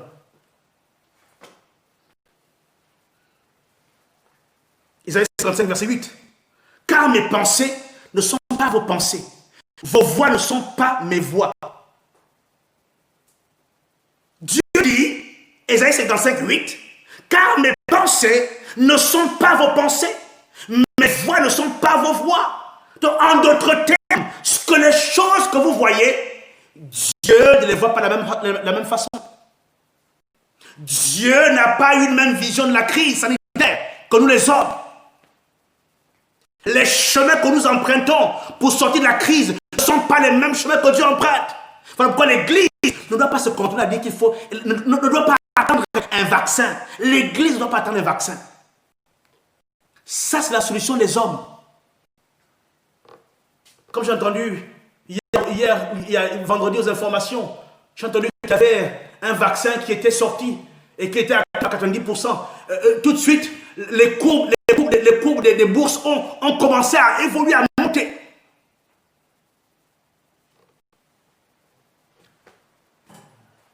Alors, quelles sont les voies de Dieu? Est-ce qu'il dit ici que mes voix ne sont pas vous? Il parle de qui? Il parle de vous, il parle des humains. Il dit ce n'est pas, je ne vois pas les choses comme vous les voyez. Je ne résous pas les problèmes comme vous pouvez les résoudre. Parce que mes chemins ne sont pas les mêmes que les vôtres. Nous, on attend un vaccin. Mais Dieu attend que l'Église se lève et prie. Les hommes espèrent un vaccin. Les hommes disent que leur avenir est placé sur le vaccin qui sortira. Est-ce que c'est la voix de Dieu? Je me pose la question, Église. Est-ce que c'est la voix de Dieu? Il dit ici que mes voix ne sont pas vos voix. Comme disent les Anglais, that's the question. J'ai une minute parole. Bien aimé, la connaissance est importante. Avoir accès à une information est hyper important. Aujourd'hui, dans le monde dans lequel nous sommes, c'est la guerre de l'information. C'est celui qui a accès à l'information qui gagne. Et Dieu l'avait compris très tôt. Dieu le savait, voilà pourquoi il a dit de la bouche d'Osée que mon peuple périt faute parce qu'il manque de la connaissance. Il te faut une connaissance claire et parfaite sur un domaine, sur une situation, pour que tu en sois indemne. Si tu as des connaissances approximatives, si tu as des connaissances lacunaires, bien aimé, il est fort possible que tu ne sortes pas de cette crise. Et la bonne nouvelle, la bonne information se trouve dans le texte qu'on a pris, Jérémie 29, versets 4 à 11. Dieu te dit ce matin que fils, église, enfant de Dieu, j'ai un avenir pour toi. Il y a de l'espérance encore, malgré tout ce que tu es en train de vivre. Est-ce que Dieu parle à quelqu'un ce matin? Est-ce que Dieu parle à quelqu'un ce matin? Est-ce que Dieu te parle ce matin, mon ami? Moi, Dieu me parle depuis hier. Dieu me parle déjà sur ce message. Dieu me parle depuis longtemps. C'est pour ça que je suis enthousiaste. Je vis le Covid différemment que les autres. Parce que j'ai accès à une information que le monde n'a pas. Je vis ça autrement. Parce que j'ai accès à une information que le monde n'a pas. La parole de Dieu. Regardez. Alors, on va rester dans le français. C'est quoi l'avenir? Quand on dit l'avenir c'est quoi? L'avenir, c'est le temps à venir. C'est ce qui va se passer demain. C'est le futur, le lendemain. On peut m'aller plus en disant que l'avenir, c'est le prophétique. Écoute maintenant ce que Dieu dit en ce qui concerne le lendemain. Voici ce que le Seigneur dit. Il dit, il a des projets de paix et non de malheur. On dit qu'on a défini l'avenir comme étant les temps à venir. Ce qui va se passer demain. C'est le futur, le lendemain. Et Dieu dit que dans ton lendemain, il n'a pas de projet de malheur. Il a des projets de paix. Donc, si le malheur arrive, sache que ce n'est pas la volonté de Dieu. Parce que Dieu ne t'a pas promis le malheur. Dieu t'a promis la paix. Mais qui apporte le malheur. La Bible déclare que le diable ne vient que pour voler, détruire et égorger. Donc n'accuse pas Dieu. Ne dis pas que c'est Dieu qui a fait que le Covid vienne. Waouh! Il dit, je n'ai pas de projet. Je n'ai pas de projet de malheur. J'ai des projets de paix. Et le mot paix là, ne veut pas seulement dire qu'il n'y a pas la guerre.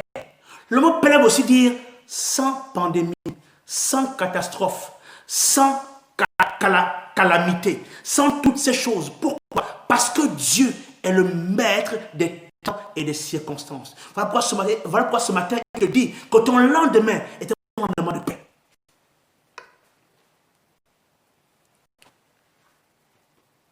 Alléluia.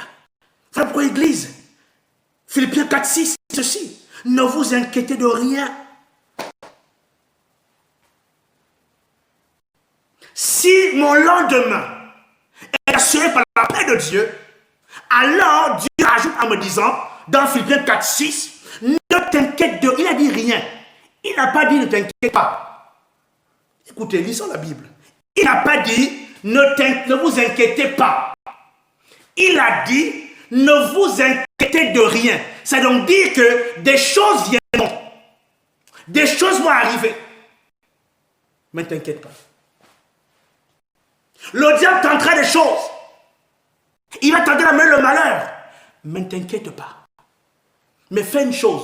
Ça ne s'arrête pas là. Il dit, mais en toute chose,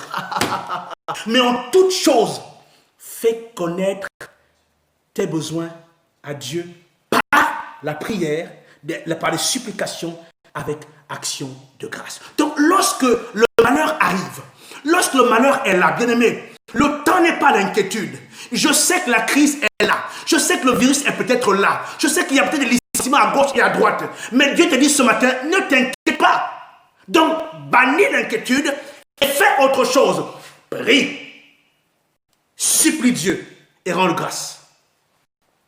Voilà, mon ami, le secret de ceux qui triomphent des crises. Voici le secret de ceux qui triomphent des catastrophes. Voici le secret de ceux qui réussissent. Ils ne s'inquiètent pas. Ils font trois choses. Ils le prient. Ils supplient Dieu. Ils ont des actions de grâce. Et il dit quoi? Il dit, et la paix de Dieu. Ah, on parle de la paix. Et il dit, et la paix de Dieu, qui surpasse toute intelligence, gardera ton cœur et tes pensées en Jésus. Il dit que, et la paix de Dieu, quand tu auras fait tout ça, quand tu auras prié, quand tu auras supplié Dieu, quand tu auras rendu grâce, il dit que ce que tu obtiens là, c'est la paix de Dieu qui surpasse la paix des hommes. Parce que la paix des hommes est éphémère. La paix des hommes est basée sur des sentiments. Or, la paix de Dieu est éternelle. Lorsqu'elle est en toi, elle t'assure la quiétude, la sécurité, le confort. Voilà pourquoi, Église, ne t'inquiète de rien, mais prie. Enfant de Dieu, ne t'inquiète pas. T'inquiète de rien, prie. Cherche Dieu, supplie Dieu, rends grâce à Dieu. Et tu vois que la paix que Dieu te donne surpassera la paix qui est cachée derrière le vaccin. Parce que les gens attendent la paix à cause du vaccin. Les gens du monde attendent la paix par le vaccin. Imagine maintenant que le vaccin ne vient pas à l'heure. Imaginons que le vaccin soit toxique. Parce qu'on n'a pas encore testé la toxicité du vaccin. On ne sait pas encore si tu ou si tu pas. On ne connaît pas encore les effets secondaires de ce vaccin. Personne ne sait. On ne sait pas si ce vaccin est bon. Mais tout le monde met sa confiance en ce vaccin. Ils cherchent la paix dans un vaccin. Et même certaines églises, même certains croyants mettent leur paix dans ce vaccin.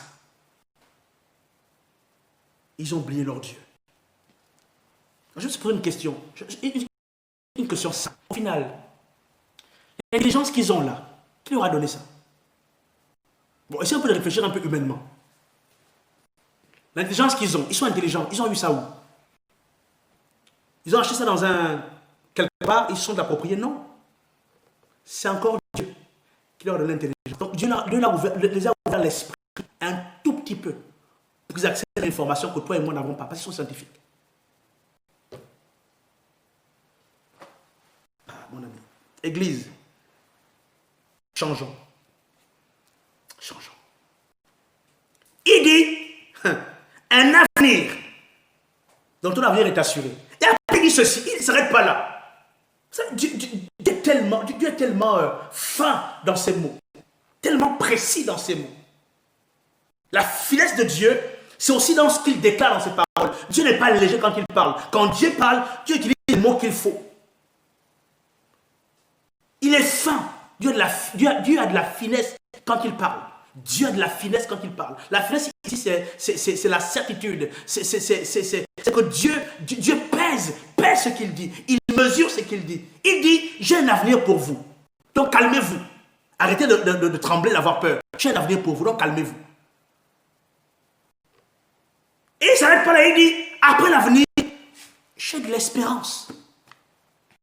Oh, écoutez, est-ce que vous savez que il y a des gens qui peuvent ne pas avoir accès aux grâces de Dieu dans l'avenir parce qu'ils n'ont pas d'espérance. Dieu est stratégique. Il y a des gens qui peuvent penser à un avenir, mais s'ils n'ont pas d'espérance, ils n'entreront pas dans cet avenir. Je répète, il y a des gens qui peuvent avoir un avenir, mais s'ils n'ont pas d'espérance, ils peuvent ne pas entrer dans cet avenir. Pourquoi? Parce qu'ils n'ont pas d'espérance. Dieu a dit, j'ai un avenir pour vous, donc reste tranquille. Mais en plus de l'avenir, il y a l'espérance. Et c'est quoi l'espérance? Allons-y. C'est quoi l'espérance? L'espérance, c'est la force intérieure qui te donne de croire que les choses iront bien. Je répète, l'espérance, c'est la force intérieure qui nous donne de croire que les choses iront bien. Donc, quelqu'un peut savoir qu'il a un avenir, mais s'il n'a pas de l'espérance, s'il ne sait pas au fond de lui que les choses iront bien demain, il peut ne pas avoir accès à cet avenir. Voilà pourquoi Dieu a dit, 1, l'avenir, et 2, l'espérance. Et dans les temps de crise, ce que le diable attaque, ce n'est pas l'avenir. Parce que Dieu a déjà parlé sur ton avenir. L'avenir, c'est Dieu qui le fait. Les temps qui arrivent, c'est Dieu qui les contrôle. Mais Dieu ne contrôle pas ton espérance. C'est ce que je dis ce matin. Dieu contrôle ton avenir, mais Dieu ne contrôle pas ton espérance. Parce que l'espérance est en toi. C'est toi qui dois croire que demain sera meilleur. Si tu ne crois pas à ça, si tu ne crois pas à cet idéal-là, que demain sera meilleur, il est possible que tu n'accèdes pas à l'avenir que Dieu te donne. Pourquoi beaucoup de personnes échouent? Parce qu'elles savent ce que Dieu veut pour eux. Elles savent ce que Dieu veut faire, mais n'ont pas d'espérance. Elles ne croient pas que ça peut arriver.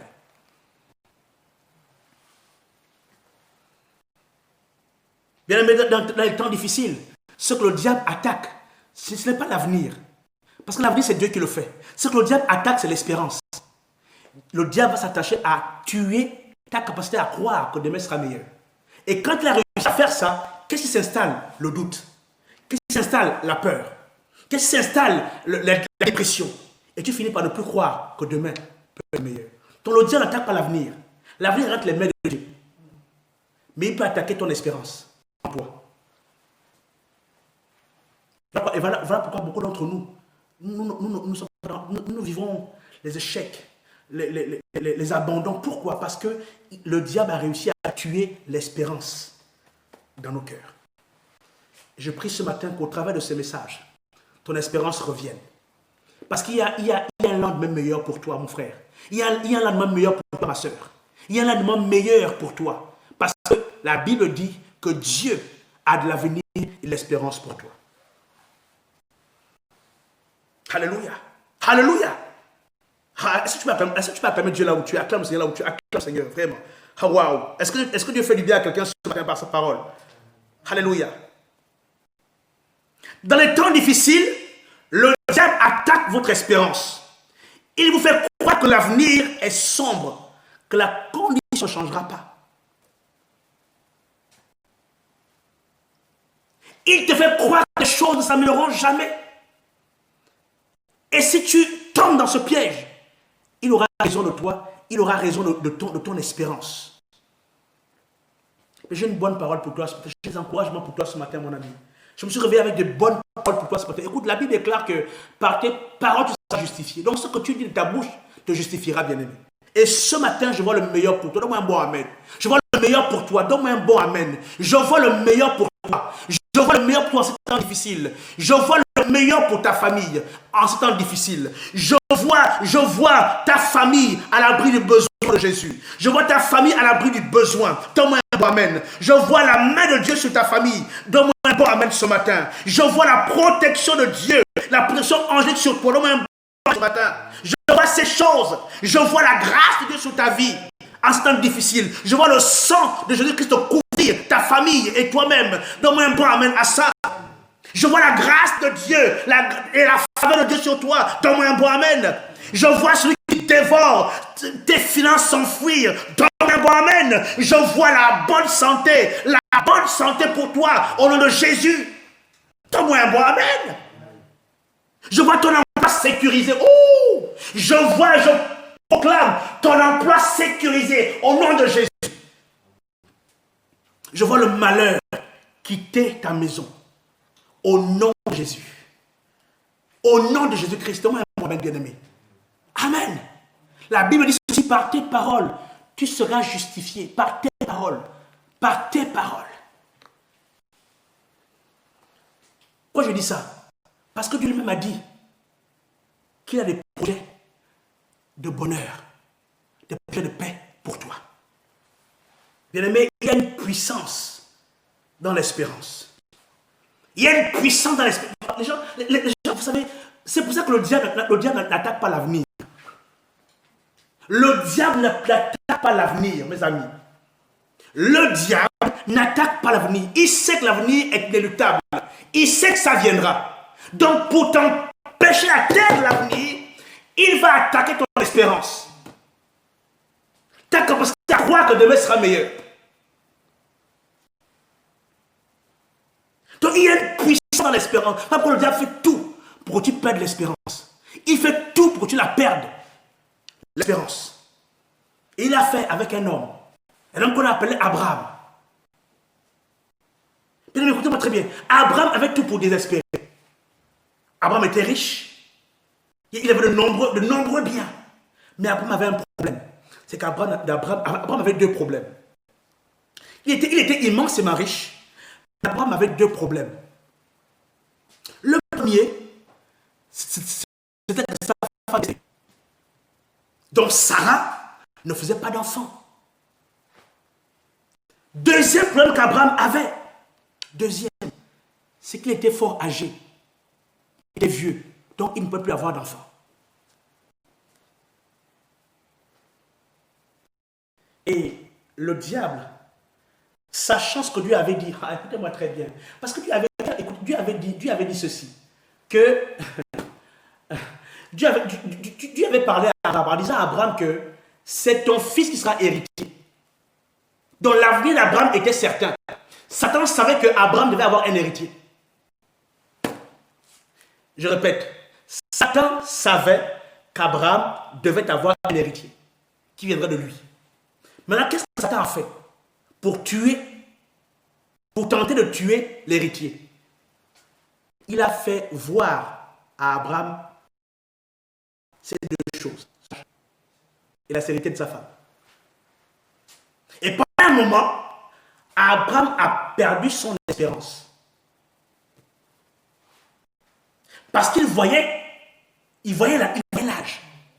Et il voyait l'âge. Et il voyait également la sécurité de sa femme. Et il a dit, mais Seigneur, est-ce que réellement ça s'accomplit? Parce que quand je regarde ma femme là, est-ce qu'elle peut encore accoucher? Même moi-même, quand je me regarde moi-même, est-ce que mon corps là peut encore être avec une femme? Mais il avait parlé, Dieu avait dit, à cette même époque, ta femme Sarah sera enceinte. Je pose une question. Est-ce que Dieu savait qu'Abraham était vieux? Oui. Est-ce que Dieu savait que Sarah était stérile? Oui. Donc, vois-tu, cela n'a pas empêché à Dieu de dire à Sarah qu'elle sera enceinte. Donc, Dieu, on l'a dit tout à l'heure, Dieu ne voit les choses comme nous voyons. Les pensées de Dieu ne sont pas nos pensées. Quand nous, on voit échec, difficulté, Dieu voit autre chose. Dieu ne voyait pas ça. La réalité, c'est que Sarah était stérile. La réalité était autre chose. Et qu'est-ce qui a fait en sorte que Abraham est un héritier. C'est que Abraham s'est souvenu de la parole de Dieu. Abraham s'est souvenu de l'information que Dieu avait donnée. Je reviens à l'information. Mon peuple périt faute de connaissance. Abraham s'était souvenu de l'information qu'il avait. Dieu lui avait dit qu'à la même période, sa femme serait enceinte. Et quand il s'est rappelé ces paroles, ça a créé en lui l'espérance. L'espérance d'Abraham ne reposait pas sur autre chose. Elle reposait sur ce que Dieu avait dit, sur la parole que Dieu avait relâchée. Alors je te pose une question. Qu'est-ce que Dieu t'a dit sur ta vie? Qu'est-ce que Dieu t'a dit sur la situation actuelle? Lorsque tu pries, qu'est-ce que Dieu te dit dans tes temps d'intimité avec Dieu? Lorsque tu interroges Dieu, Seigneur, ma situation, la crise, qu'est-ce que Dieu te dit? Alors, si Dieu t'a donné une information dans les temps secrets, mon ami, garde cette information. C'est celle-là sur laquelle doit reposer ton espérance. Et c'est ce qu'Abraham a vécu. Écoute ceci, Romains 4, 18, c'est Romain qui nous parle de ça. Romains 4, 18 dit ceci. Il dit, écoutez très bien l'histoire d'Abraham. Romains 4, 18, il dit, espérant contre tout, et Romains 4, 18, il dit, espérant contre toute espérance, je me rappelle. Il dit, espérant contre toute espérance. Ça veut dire qu'à un moment donné, même Abraham lui-même ne croyait même plus. La situation était tellement difficile, tellement compliquée, que même quand Abraham lui-même regardait de ses yeux, il disait non. Là, Seigneur, je pense que là, non. Non, là, c'est trop fort. Je rappelle qu'Abraham avait 100 ans. Imaginez un monsieur de 100 ans. Sarah avait 90 ans. Imaginez une femme de 90 ans. Vous imaginez une femme de 90 ans aller accoucher? 90 ans. Donc, tout était là pour qu'Abraham ne croie plus. Tout était réuni pour qu'Abraham n'ait plus d'espérance. Mais Abraham a fait une chose, écoutez ceci. Il dit, espérant contre toute espérance, il le crut. Oh my God. Il le crut. En d'autres termes, il eut confiance en ce que Dieu avait dit. En sorte qu'il devint le père d'un grand nombre de nations.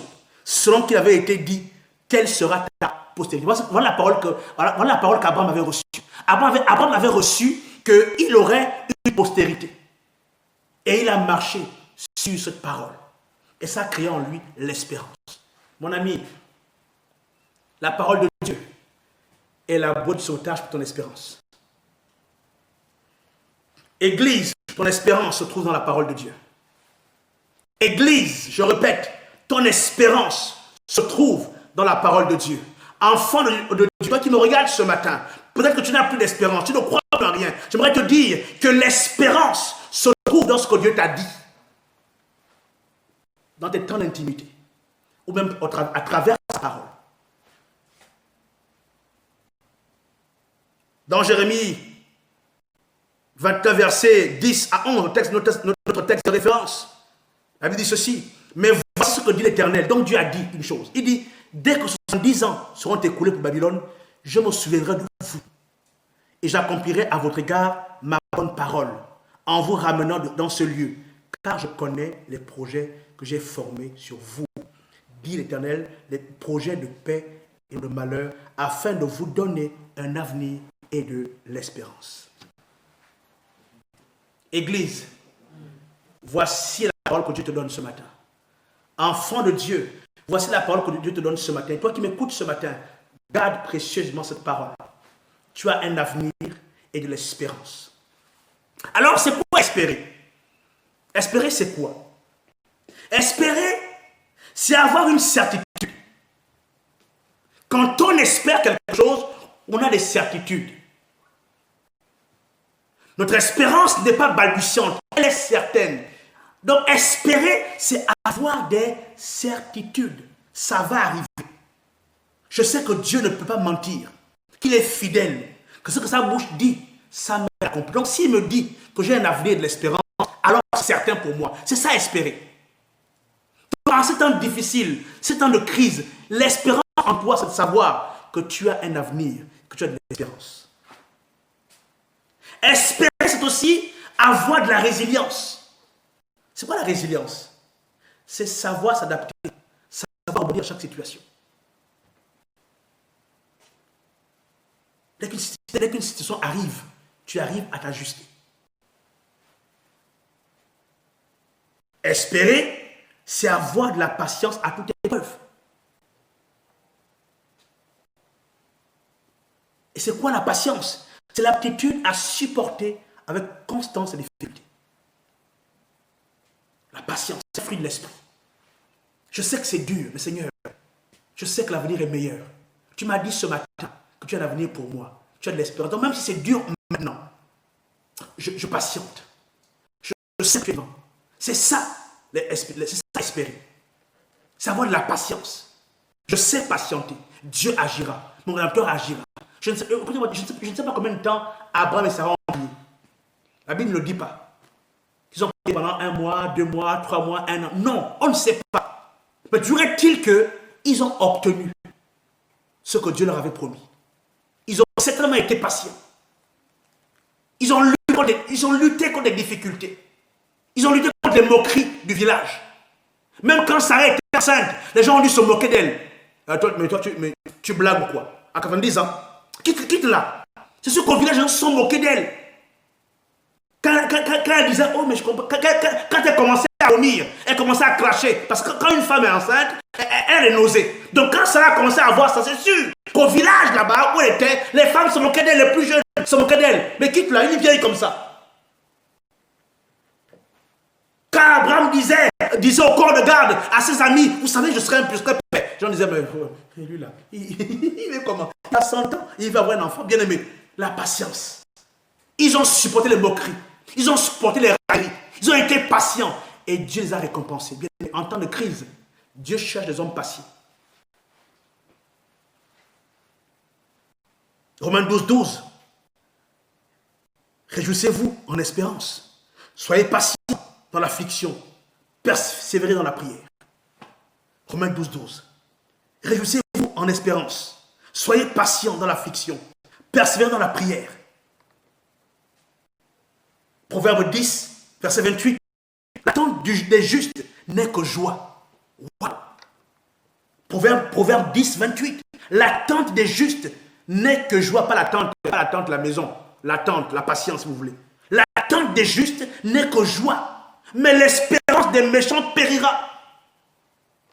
Lorsqu'un juste, dont la conséquence de la patience du juste, c'est la joie. Donc on reconnaît quelqu'un qui est patient avec Dieu lorsqu'il est en joie, dans l'affliction, dans la difficulté, dans la crise.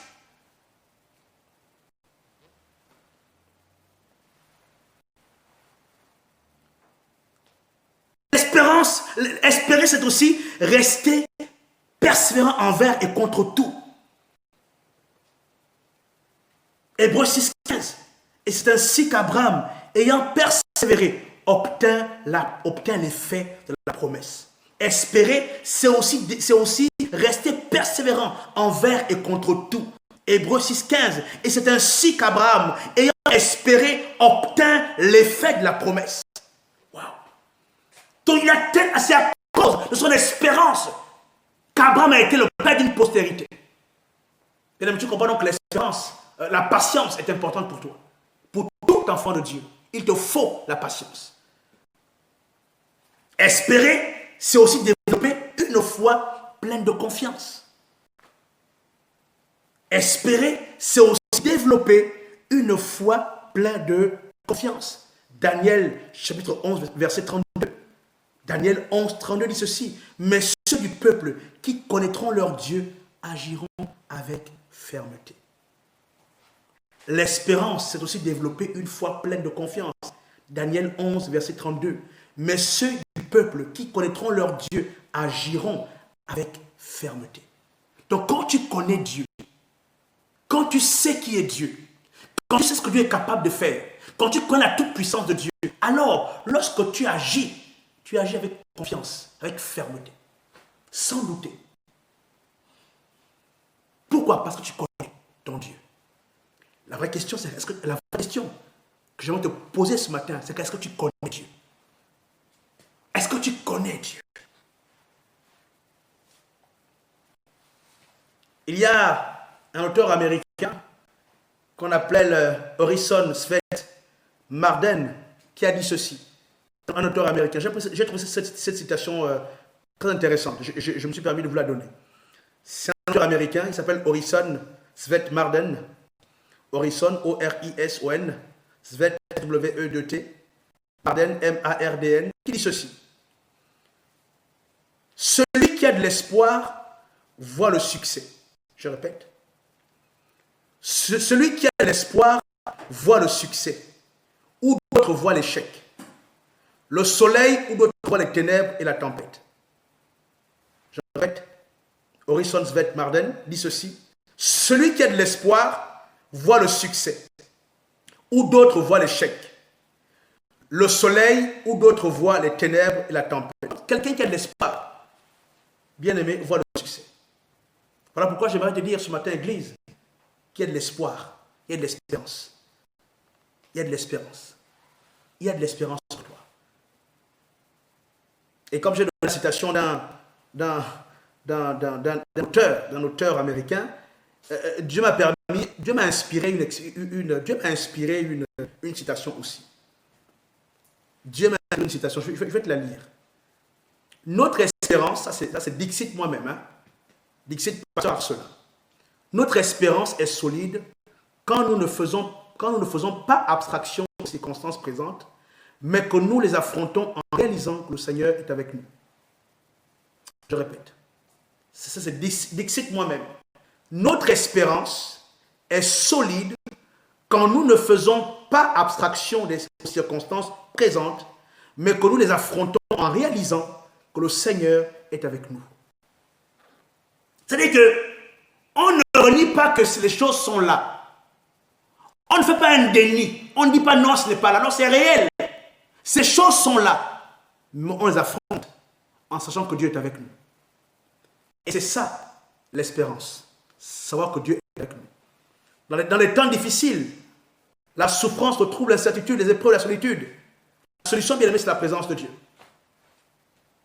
Lorsque tout est compliqué, difficile autour de toi, bien aimé, ce n'est pas le temps des pleurs, ce n'est pas le temps de t'alarmer, c'est le temps de chercher la présence de Dieu. Il y a un homme de réveil au 19e siècle qui a dit ceci, c'est Charles Spurgeon, qui a dit ceci. S'il est vrai que Dieu permet à ses enfants d'entrer dans la fournaise ardente, c'est parce qu'il sera lui-même dans la fournaise ardente avec eux. Charles Spurgeon. Un revivaliste. Il a dit ceci. S'il est vrai que Dieu permet à ses enfants d'entrer dans la fournaise ardente, c'est parce qu'il sera lui-même dans la fournaise avec eux. Charles Spurgeon.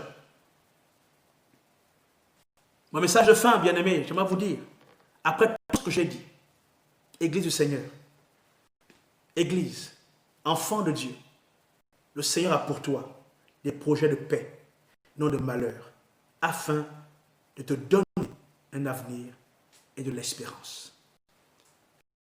Le Seigneur a des projets de paix et non de malheur, afin de te donner un avenir et de l'espérance. Devant nous allons prier. Nous sommes à la fin de notre message. Je ne sais pas ce que tu as retenu ce matin, mon frère, ma soeur. J'ai dit tellement de choses. Et ce message est un message d'encouragement pour l'Église universelle, pour tout enfant de Dieu. Je prie que ce message te donne de sortir de ces temps, transformé. Qu'au sortir de ce message, médite-le encore, pendant la semaine, pendant des mois, si tu as pris des notes, si tu veux mes notes, je peux te les donner, pour que tu puisses encore davantage t'imprégner de ces messages. Pourquoi? Parce que la foi vient de ce qu'on entend de façon quotidienne. Et tu verras que tu aborderas mieux la crise dans laquelle nous sommes. Que Dieu nous bénisse, que Dieu nous donne de passer une bonne semaine dans sa présence, que cette parole germe en nous. Je prie Saint-Esprit que tu relais ce message dans les cœurs, que ce message reste dans nos cœurs afin d'agir fidèlement à ce message. Je choisis, Seigneur Dieu de gloire, Père, de vivre parce que je sais que j'ai un avenir et qu'il y a de l'espérance pour moi, parce que tu vis, Père éternel. Je prie que ce même message, Père, oh Dieu, soit dans les cœurs de tous tes enfants qui m'ont écouté, à travers la France, et même à travers le monde. Seigneur, merci. Saint-Esprit, relaie ces messages avec puissance dans les cœurs, et que chacun vive en conformité de cette parole, afin que nos vies ne soient plus jamais les mêmes. Que Dieu vous bénisse. On se retrouve dimanche prochain. Soyez bénis.